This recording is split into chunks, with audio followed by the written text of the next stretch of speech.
తుంది. వానరులు రాళ్లమీద శ్రీరామ్ అని రాసి సముద్రంలోకి వేసి ఒక వంతెనలాగా కడుతూ ఉంటారు. కాని ఆ రాళ్లన్నీ మాయమైపోతూ ఉంటాయి. అది చూసిన సుగ్రీవుడు, అయ్యో, రాముడి పేరు రాసినా కూడా మునిగిపోతున్నాయేంటి అని కంగారుపడి హనుమంతుడికి చెబుతాడు.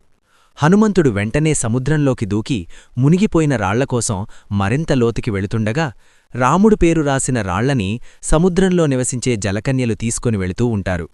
హనుమంతుడు కూడా వాళ్ల వెనకాలే వెళతాడు. వాళ్లందరూ ఆ రాళ్లని వాళ్ల రాణియైన సువర్ణ మత్స్యకన్యకి ఇస్తారు.